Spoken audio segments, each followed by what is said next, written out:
Se você ganha até 5 salários mínimos, você vai deixar de pagar imposto de renda. Isso vai fazer com que você aumente a sua renda disponível, vá ao mercado de consumo, compre mais, o que vai obrigar as pessoas a produzirem mais, gerando empregos. Então, para nós, diminuir a carga tributária de quem ganha até 5 salários mínimos é uma forma de ativar a economia. Em contrapartida, quem ganha muito hoje, quem recebe dividendos, quem é milionário e não paga impostos, vai passar a pagar justamente para compensar a perda de arrecadação. Isso vai fazer a roda da economia se movimentar. É uma das propostas nossas para ativar a economia, diminuir os impostos de quem ganha pouco e fazer quem não paga voltar a pagar. Olha, são altos e são muitos. A minha equipe econômica decidiu que vai reduzir a carga tributária e vai buscar também uma forma de reduzir a quantidade de impostos. O próprio Paulo Guedes nos propôs há pouco, quem ganha até 5 salários mínimos, o equivalente a R$5.000, não pagaria imposto de renda. E acima disso, entraria numa faixa de 20%.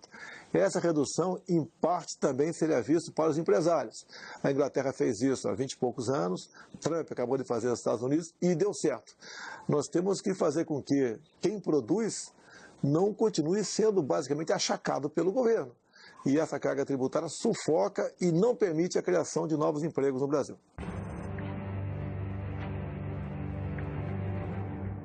Sem regulação, sabemos que o outro caso não só pensa, como botou no seu plano de governo, como ao longo de 13 anos do PT tentaram regular a mídia, ou como eles chamam, democratizá-la.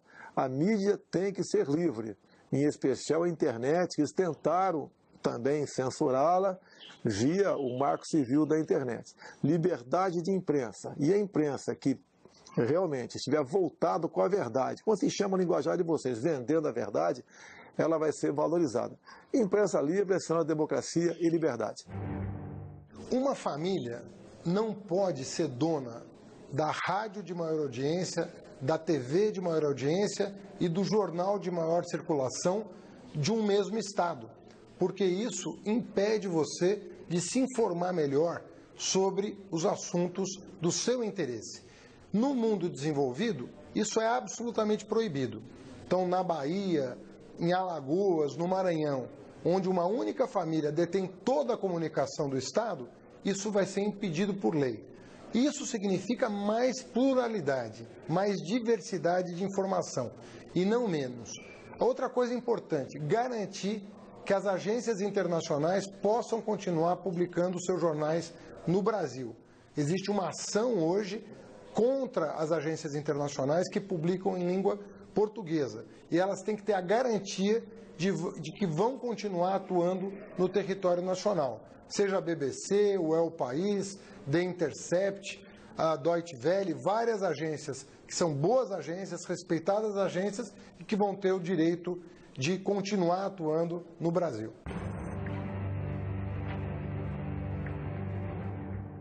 A Lava Jato precisa ser apoiada. E como se apoia a Lava Jato? Nós temos que fortalecer cada vez mais os órgãos de combate à corrupção. Como nós já fizemos. Polícia Federal tem que ser fortalecida. Ministério Público tem que ser fortalecido. Poder Judiciário independente tem que ser fortalecido. Um governo se diferencia por isso. Há governos que fortalecem os órgãos de combate à corrupção e não põem a sujeira para baixo do tapete, e há governos que instrumentalizam essas agências para não ter combate à corrupção, e há outros que fortalecem justamente para que as pessoas saibam o que está acontecendo. E punir com responsabilidade, com provas, com investigação, dando o direito de defesa, dando o direito de recurso, mas efetivamente pondo na cadeia quem comprovadamente cometeu crimes contra a população. Você não pode pensar em Lava Jato sem ver atualmente a imagem do juiz Sérgio Moro. É um homem que fez um trabalho espetacular, que nos mostrou, na verdade, as entranhas do poder. Como o poder se alimentava da corrupção. O Sérgio Moro perdeu a liberdade até na padaria. Ele não pode ir em lugar nenhum sem ter uns 8 de segurança com ele. Nós devemos fazer com que não só o juiz Sérgio Moro, né, bem como o Ministério Público e a Polícia Federal, haja com liberdade para exatamente combater um dos maiores males que existe no Brasil, que é a corrupção.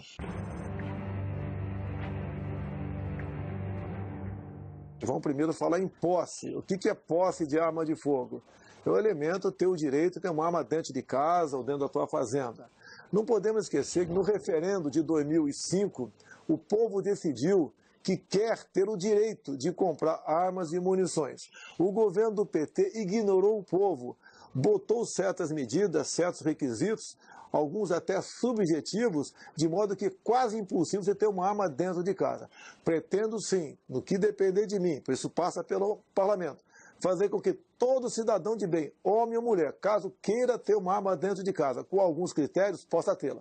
Quanto ao porte, não pode ser tão rígido como é esse que temos no momento. Eu, como capitão do Exército, tenho que penar de 4 em 4 anos para ter um porte de arma de fogo. Imagine um cidadão de bem. Quem tem que portar armas é a polícia para te garantir o direito à segurança pública, que é um direito seu. Esse é o papel do Estado. Estar armado contra o crime. E no meu governo vai acontecer uma novidade. A Polícia Federal vai passar a enfrentar as organizações criminosas. O crime organizado vai ser enfrentado pela Polícia Federal. E por uma razão. O crime organizado hoje não é mais regional. O crime organizado hoje é nacional. As facções ganharam âmbito nacional. E para isso, nós precisamos de uma polícia nacional que enfrente essas organizações. Nós temos essa polícia. Ela precisa ganhar um efetivo novo, para não comprometer o que ela já faz. Ela precisará de um efetivo novo, mais homens, mais inteligência, mais tecnologia, e aí sim nós vamos enfrentar o crime organizado e os índices de homicídio, roubo, estupro vão cair decisivamente no nosso país. É Polícia Federal forte.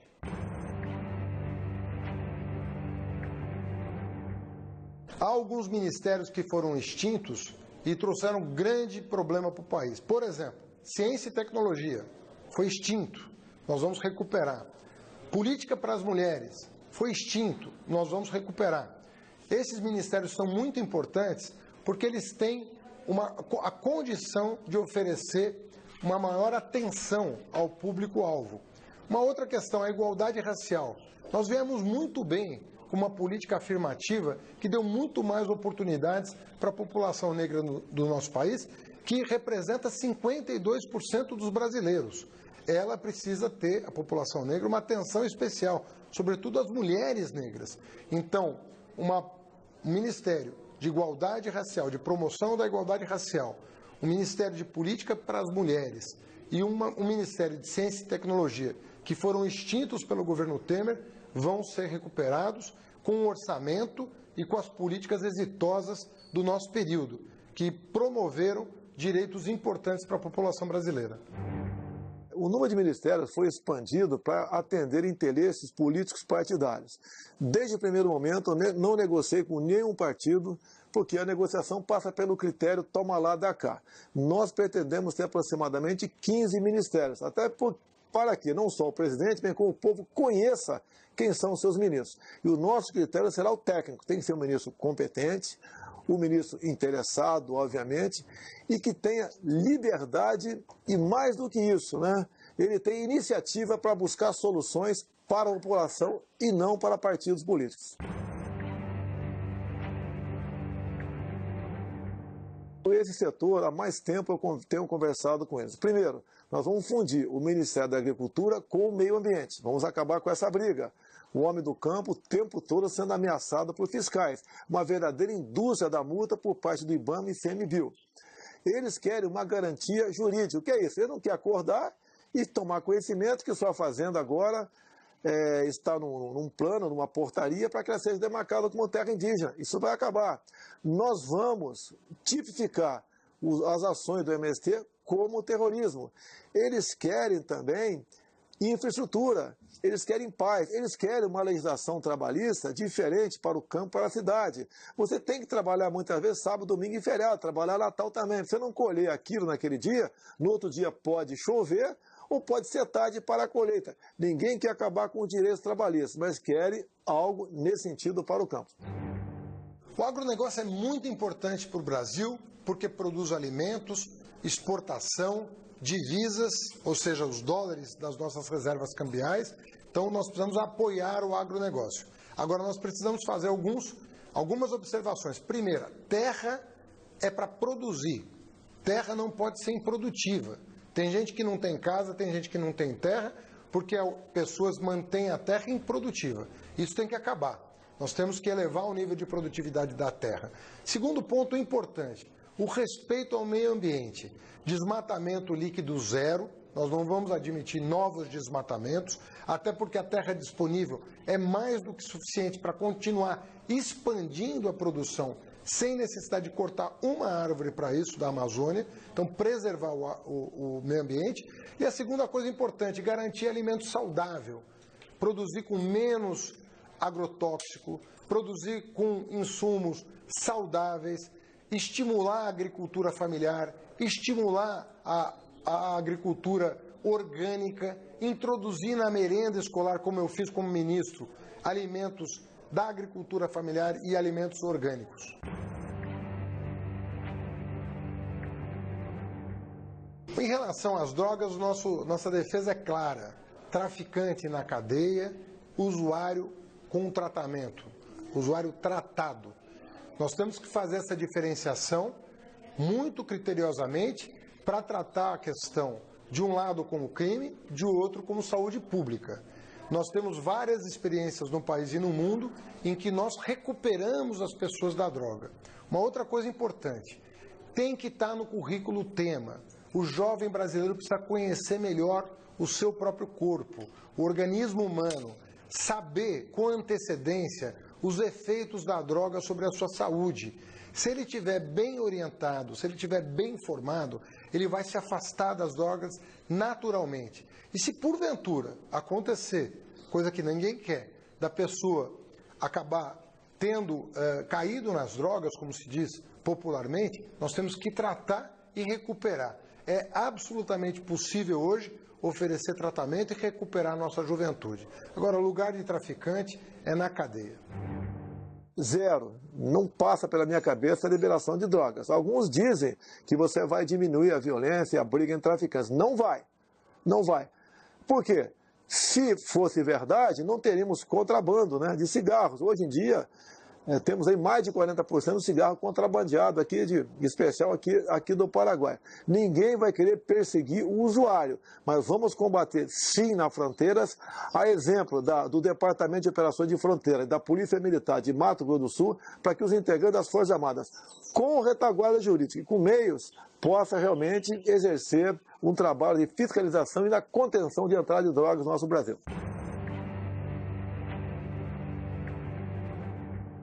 Olha, o professor perdeu a sua autoridade em sala de aula. É comum você ver vídeos, né? Um marmanjo atira um cesto de lixo, um apagador em cima da cabeça do professor e fica por isso mesmo. Esse aluno tem que ser excluído. Agora, o que nós queremos é um ministro também da educação que afaste a filosofia de Paulo Freire em autoridade e iniciativa. Temos que mudar os currículos escolares. Não temos que falar em ideologia de gênero. Propor a garotada, né, sem o conhecimento dos pais, que o menino pode ser menina na frente e a menina pode ser menino, com um currículo decente, voltado realmente para o aprendizado. Porque o objetivo final da educação qual é? É lá na frente você seja um bom técnico ou um bom doutor que realmente domine o assunto e seja um bom empregado, um bom patrão ou um bom liberal. Educação é por aí, é conhecimento. Você tira o pobre da situação difícil com conhecimento. Nossa maior atenção vai ser com o ensino médio, do que eu falava há pouco. Juventude precisa ser melhor assistida na educação. Nós temos que ampliar educação de tempo integral para a juventude, educação profissional para a juventude. Agora, eu como ministro da Educação, eu investi da creche até a universidade. Eu tenho a honra de ter sido o ministro que mais expandiu o número de vagas em creche no país, o ministro que mais expandiu as oportunidades de um jovem trabalhador entrar numa universidade. Nós praticamente triplicamos o número de universitários no Brasil no meu período como ministro da Educação. Agora, o ensino médio, que é de responsabilidade dos governadores, vão receber uma atenção do presidente da República. Eu, como professor que vive do seu salário, eu terei a honra de chamar para minha mesa uma atenção especial ao ensino médio. E toda a escola federal, que são as melhores do país, vão ter que se responsabilizar pela qualidade das escolas estaduais, do seu entorno, da sua vizinhança, se comprometendo a oferecer nas escolas estaduais o mesmo padrão das escolas federais.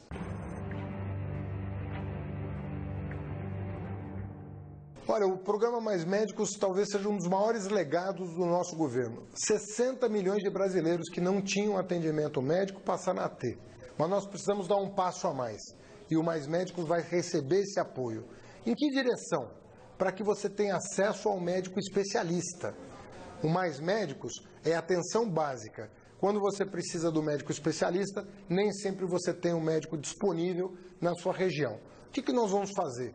O que os nossos governos da Bahia e do Ceará já estão fazendo, construindo policlínicas, uma para cada 500 mil habitantes. O que são as policlínicas? São locais onde a consulta de especialidade, o exame de imagem e as cirurgias eletivas são feitas no mesmo lugar, com pessoal contratado com essa finalidade. Então, o Mais Médicos agora vai mudar de patamar. É o que você conhece, com essa melhoria de que nós vamos contratar médicos especialistas que vão poder te atender na sua região, sem que você tenha que se fazer grandes deslocamentos para fazer uma consulta com um especialista ou até uma cirurgia eletiva. Da forma que está aí, não. Esse programa Mais Médico foi para atender interesses cubanos, como até hoje está em vigor. Não podemos deixar que pessoas que não se submetam ao exame de revalida, ou seja, eles não temos qualquer comprovação que são médicos, venham atender exatamente os mais pobres, enganar os mais pobres. Nós queremos uma carreira típica de Estado para que nesses locais mais distantes o médico nosso vá para lá. Enquanto ele estiver lá, ele tem estabilidade no emprego. Se por acaso voltar para o grande centro, não. E hoje em dia, os Mais Médicos, nós mandamos aproximadamente por ano 1 bilhão e 200 milhões de reais para a ditadura cubana. Fala-se tanto em direitos humanos aqui, né? Eu queria que o PT explicasse como uma médica está aqui no Brasil, vamos supor que seja médica, e seus filhos menores em Cuba. Não pode vir para cá, é decisão do PT. Isso é uma desumanidade, deixar a mãe 1, 2, 3 anos afastado do convívio dos seus filhos.